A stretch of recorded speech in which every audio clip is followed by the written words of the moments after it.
Hey guys, Mike from Buckets here.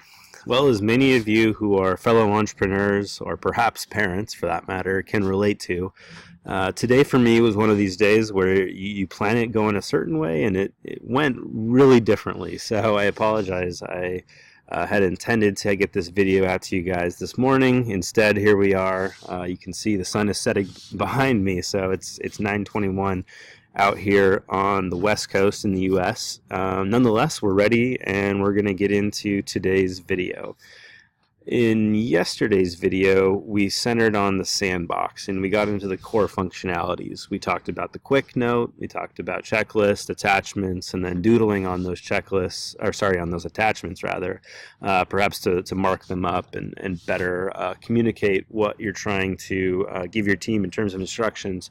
Today we're going to get more into sort of like outside the box ways of utilizing the sandbox to improve your workflow.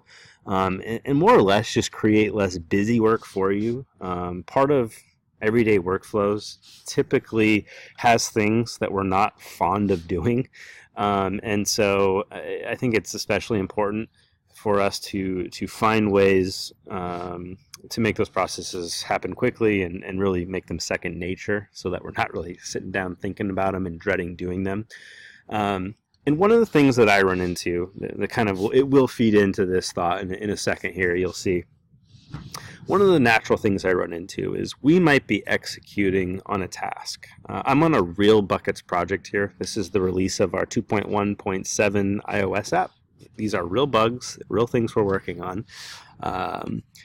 And so what we might do is we might have one of these bugs, and we might want to validate this bug, and we might want to create a checklist to validate that it's a real bug and then validate that it was actually fixed. So let's create a checklist real quick. We'll call it our validation checklist. All right. So item number one might be something like validate bug, replication instructions. So how do I replicate this thing? Are there specific steps that I need to take? What OS/device? So is this just on iPhone 5 or a specific version of iOS, etc.? Mark as fixed when it's actually done. And let's include a screenshot showing fixed. Okay, so this is our validation checklist in this case, and we might find here that this validation checklist went really well for us. We executed on the task, we completed it, we fixed it, and everything went to plan, and we attest that a big reason for that was that our validation checklist was better than previous ones that we've tried. And because of this, we want to replicate this workflow again. So this is a perfect scenario for us to try to template a workflow. In this case, our workflow is a checklist. So in sort of older versions of Buckets or perhaps other products out there, the natural thing that we would do is we might duplicate a checklist. Here you can see the copy of it down here. And then we decide that we want to move it to another card. We'd find the other card, we'd send it over there, and then we'd have to do that again and again and again and again.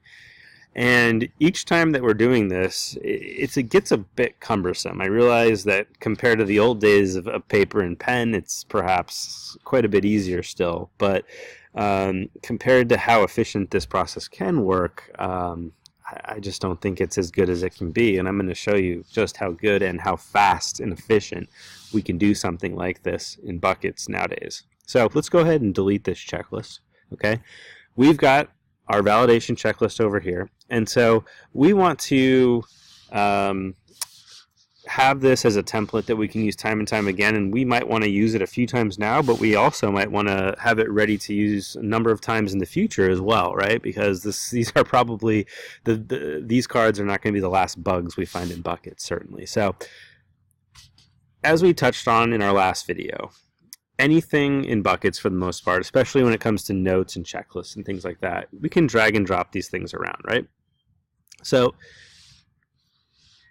if I were to grab this validation checklist by the drag marks here, I get this little hint. It says hint, hold Alt and drop to create a copy. So if I hit the Alt button, we'll see this thing turns blue. Blue is indicating that Alt is active, which basically means that if I drop this somewhere, it's going to create a copy instead of just moving it, right? So I'm going to hold down the Alt button, and I'm going to bring this over into my checklist.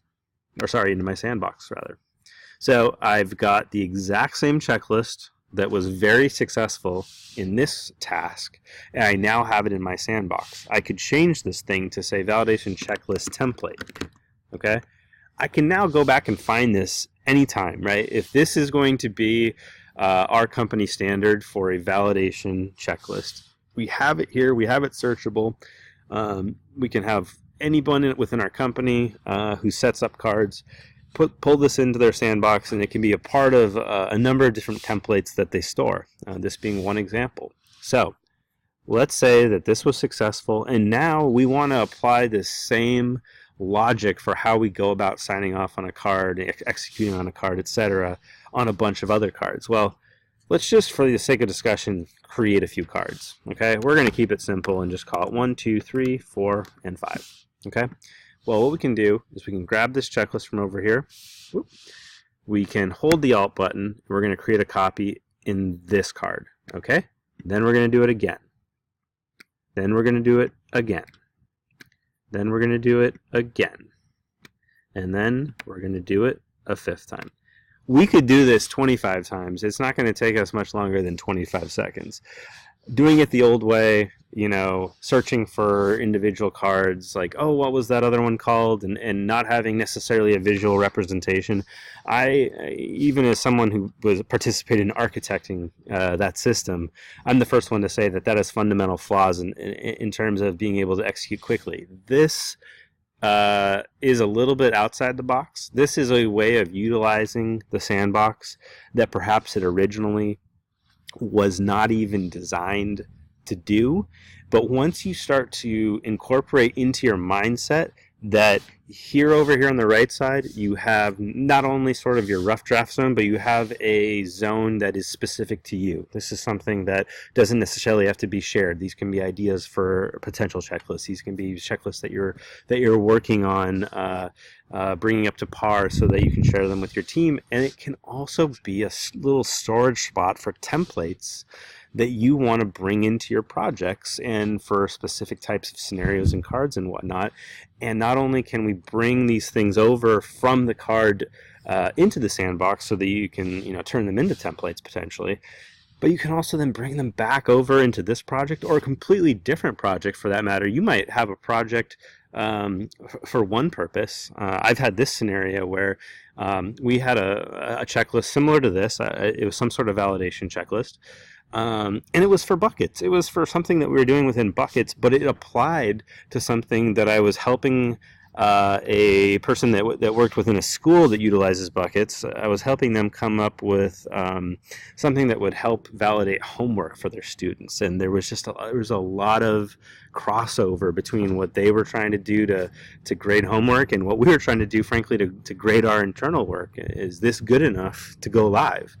And so I was able to have them bring me into that project, and I was able to just drag and drop a copy of that validation checklist into their card. And there's lots of different things that you can do. I'm obviously focusing in on one example, but if you just utilize that mindset that this can be something to bring over great examples, template them, and then use them time and time again, then all of a sudden, the greater your knowledge set acquired in terms of projects and tasks that you've been a part of in buckets, the greater that knowledge set is, and the more of that knowledge set that you can bring over to utilize later in the sandbox, you're going to get to a point like we are now where a lot of the stuff that we sort of described earlier as busy work that we don't enjoy doing, well, a lot of that busy work no longer has to be done because we've created the successful template, and we just have to do it again and again and again.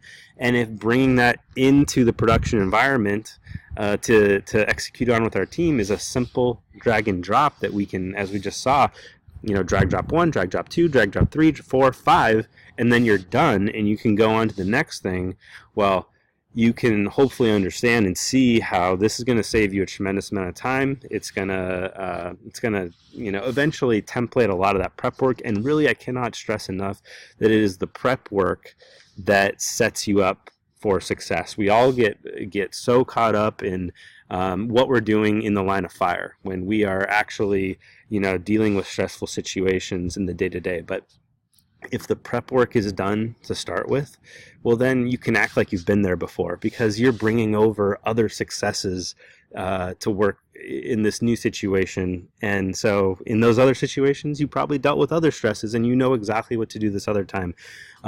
Predictability breeds success. I cannot stress that enough. So this is a great use case for how to utilize the power of the sandbox. Over time here, we're going to show you some other really cool things that you can utilize your sandbox for as well. But that's going to wrap it up for today's video. I hope you all find this very helpful and can try it at least. Try to utilize it within your workflow and see if it really speeds up a few processes for you. So anyways, glad we had a chance to show this to you today, and we'll be back at you later this week with another video. Thanks, guys.